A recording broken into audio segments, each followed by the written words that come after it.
السلام عليكم ورحمة الله وبركاته. أهلا بيكم يا أهل اسكندرية في يوم جديد وفيديو جديد. وحشتوني جدا جدا ووحشني كل كومنتاتكم الإيجابية اللي كانت بتدعمني جدا والسلبية اللي برضو كنت بتعلم منها.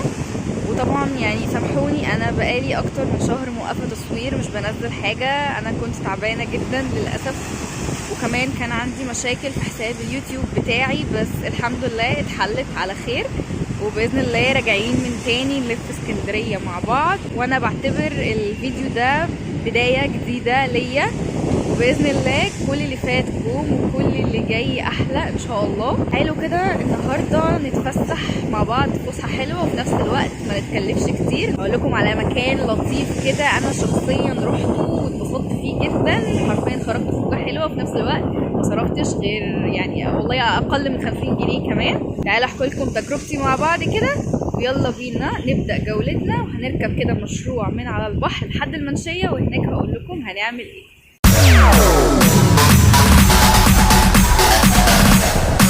وصلنا مع بعض لحد المنشيه، واحنا دلوقتي كده بالظبط امام محكمه اسكندريه الابتدائيه. في الناحيه التانية كده بالظبط امام المحكمه الممشى الجديد ده. الممشى ده كده بيربط بين المنشيه لحد بحري. هو مش جديد قوي، هو زي بقاله سنه او سنه ونص بالكتير قوي. طبعا هو ممشى زي اي ممشى، ممكن تعتبروه حاجه عاديه، وايه الافتكاسه في كده اصلا. بس هندخل بقى دلوقتي جوه الممشى كده ونشوف ايه الافتكاسه. شايفين الولاد الحلوين اللي بيلعبوا دول؟ تعالوا نشوف مع بعض بيعملوا ايه. انا كده دخلت جوه الممشى، طبعا للاسف لا في سلم ولا في حته تنطوا منها ولا في اي حاجه. انا نطيت من على السور اللي قدامكم هناك ده كده ماشي. تاني بكرر، احنا قدام محكمه اسكندريه الابتدائيه. الممشى ده بالظبط موجود امام المحكمه. ممشى اهو طويل وكبير. شايفين بقى الشباب اللي هناك دول بيلعبوا سكيت. تمام، السكيت ده مجموعه من الشباب جايين هنا.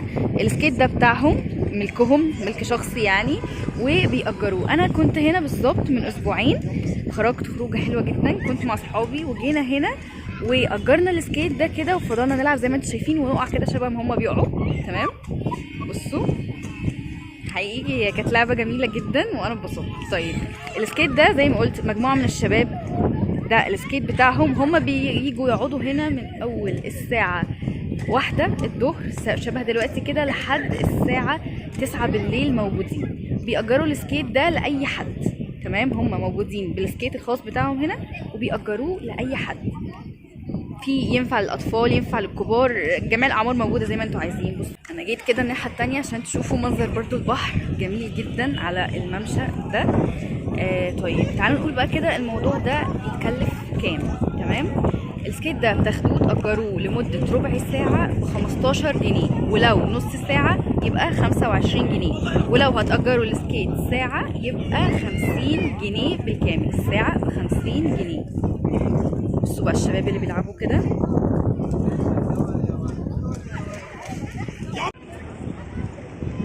بصوا كده الشباب اللي بيلعبوا كده دول ماشي. طبعا الوقعة هنا مش على الارض، مش بشعة يعني. انا وقعت شخصيا قبل كده، بس ايه الدنيا حلوة يعني. بصوا انتوا تقدروا هنا بقى تمسكوا بعض. اللي ما بيعرفش يلعب هيحس ان الخروجه بالنسبه له تقيله، بس تقدروا تمسكوا بعض وايه وتتعايشوا يعني.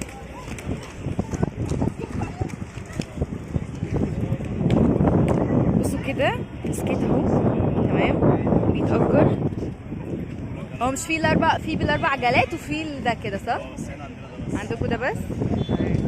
المره اللي فاتت اخدت ابو 4 عجلات، كنت وقعت برضه. ده كده شكل السكيت. كان في المره اللي فاتت سكيت ب4 عجلات للي مش بيعرف يلعب قوي. لو ب4 عجلات مش بيتعلم عليه بسرعه. احنا مش جايين نتعلم، جايين نهيص ونتفسح ونلعب وبس. ماشي، ده شكله كده للكبار. طبعا في منه للصغيرين، بس هو متأجر مع ناس متأجرين يعني بيلعبوا بيه. حلو كده. بيقولوا لي ان في قدام كمان تأجير سكوترات، ده ما كانش موجود المره اللي فاتت. تعالوا كده نشوف موجود الحوار ده ولا ايه. طبعا زي ما انتم شايفين الممشى كبير وواسع جدا.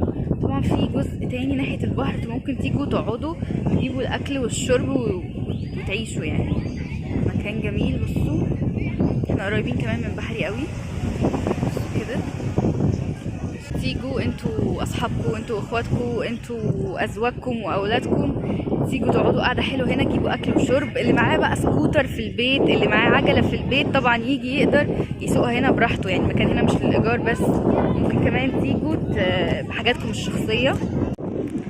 كده انا مشيت لحد تقريبا نص الممر. للاسف بتوع السكوتر والبورد، عارفين البورد اللي هو ب4 عجلات ده، برضو البورد هنا بيتأجر هو والسكوترز، بس هم حاليا لسه ما جوش. يعني الناس اللي بتأجر البورد والسكوترز لسه ما جوش، احنا دلوقتي الظهر.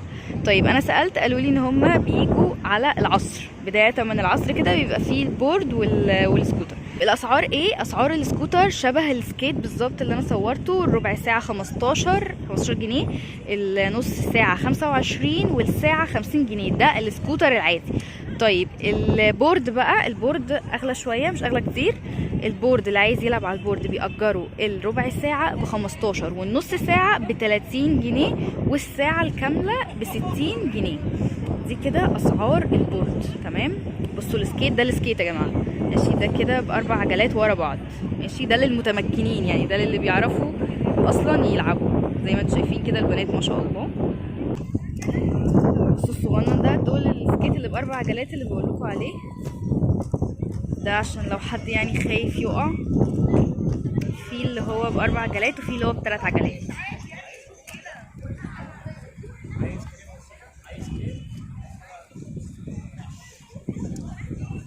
قدامنا بقى شباب كده بيلعبوا كورة. يعني ايه، ممكن الناس اللي بتروح تأجر الملاعب في الصيف في اي نادي وبيدفعوا الشيء الفلاني، تقدروا تيجوا هنا تلعبوا كورة. بصوا الشباب اللي قدام دول بيلعبوا كورة، تقدروا تيجوا هنا تلعبوا كورة فور فري.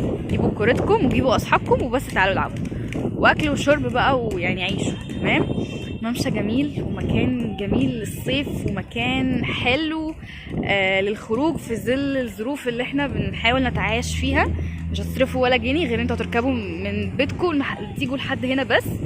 وكمان اسعار الالعاب الى حد ما حلوه جدا. يعني هعيد معاكم تاني كده، السكيت والسكوتر ربع ساعه 15، النص ساعه 25، والساعه ب50. والبورد، اللعب على البورد، ايجار البورد، السعر ربع ساعه 15، والنص ساعه 30، والساعه 60 جنيه. تمام. اللي بيعرف يلعب، اللي ما بيعرفش يلعب قدام الشباب اللي معاهم اصحابهم بيساندوا بعض. حقيقي يعني عن تجربه، انا كنت شبه الولاد اللي بيقعوا هناك دول، وكنت مش عارفه العب اصلا، وصحابي سندوني. يعني حقيقي انا استمتعت وبحاول اتعلم، لان الموضوع عجبني جدا. يعني بصوا كده، ده السكيت اللي هو ب4 عجلات، ده اللي مش بيعرفوا يسوقوا، واللي جنبه بقى الناس المتمكنين. بصوا بقى كده.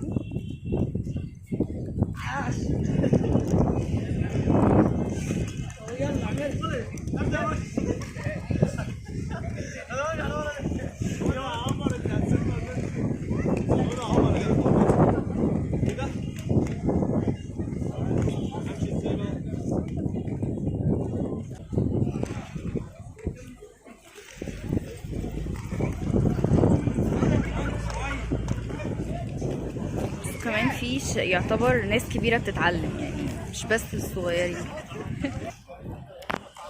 بصوا الطفل الجميل ده ضارب السماعة في ودنه وبيلعب. نفسي ارجع لسنه كده والله، العب بمزاج كده ماشي. بصوا هو بيلعب بالسكيت اللي هو 4 عجل عشان ما يقعش طبعا. بصوا اللي جاي علينا ده، في ناس متمكنة طبعا، وفي ناس بتحاول تتعلم.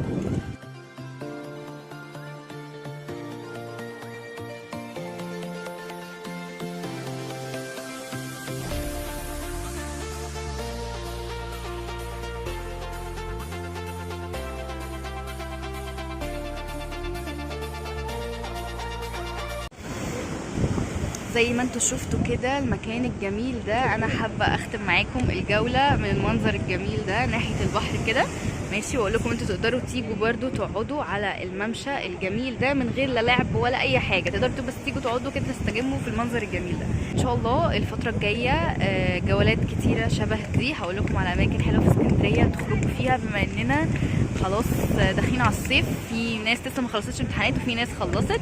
الناس اللي خلصت تتابعني واللي ما خلصتش خلصوا تابعوني عشان اقول لكم على اماكن جميله في اسكندريه تخرجوا فيها. لو عجبكم الفيديو بتاعي ما تنسوش اللايك وسبسكرايب، وتابعوني على الفيسبوك، بنزل برضو الفيديوهات بتاعتي فيسبوك ويوتيوب.